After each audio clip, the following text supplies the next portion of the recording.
So I think without further ado, I'd like to invite you to come forward, Richard. And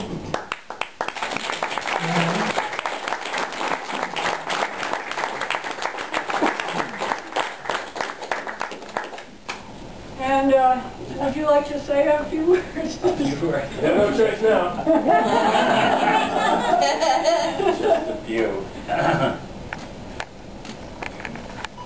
I think I am the oldest serving minister in Unity at this time, but I started out my early life in Christian Science. And so I was very attracted to the work of Myrtle Fillmore, who, when she first began her movement and her work with Unity and the prayer ministry of Silent Unity, she taught pure Christian Science.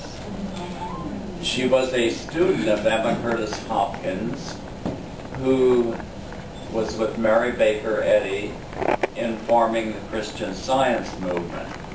And they had some conflicts over, as this lady said here, about animals.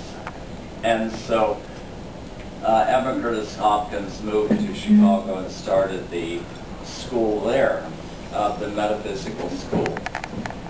When I first went to Unity, the first time I went there was in 1947. What Unity is all about. Teaching you identity. What is your identity? What are you identifying with in life? Because what you identify with is what you become. So are we identifying with that universal principle? I know Lillian taught it and taught it and taught it, and Ed Rabel used to be up in Toronto when Lillian was here, and the two of them would get together, and he was one of those people, you know, down the line, Unity. And I see changes in Unity, and change is good. But it is my prayer that we never overlook the principle, because it is the principle that is life-transforming, life-changing. And it's not something we can teach you.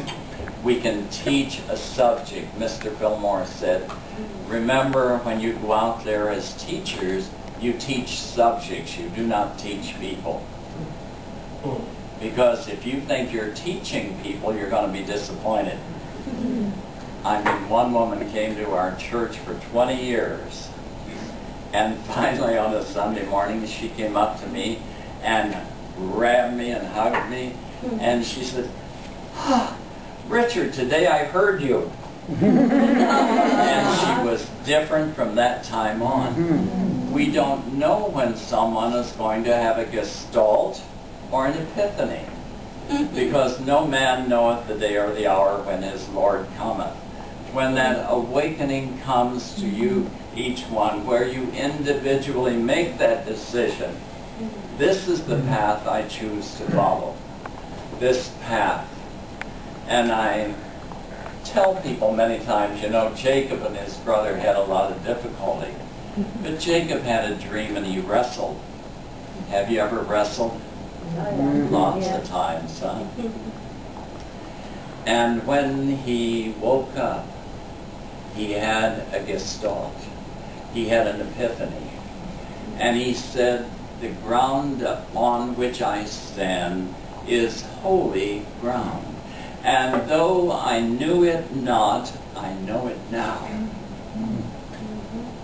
For the ground upon which I stand is holy. Friends, I tell people, put your feet flat on the floor and declare, the ground upon which you stand is holy ground, that you have been awakened to a holiness, to a remarkable truth that has been, as Paul said, we see in a mirror blindly, darkly, but one day we will see it all. It will be revealed. But so much of our life is spent with what? Sounding brass and a tinkling cymbal. We hear noise. We don't get it. And so as a minister, it takes a lot of patience. Lillian had that. She used to many times sit and cry with me, with someone she would be working with here, and say, Richard, I don't know what to do anymore. They just don't get it. And I'd say, Lillian, you can't force it.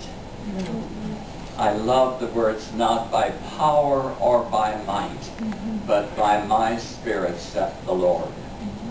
So we have to be willing as a human being to step aside and to know that the Word goes forth, and the Spirit will reveal that Word to every person in the particular manner in which they need to hear it and understand it.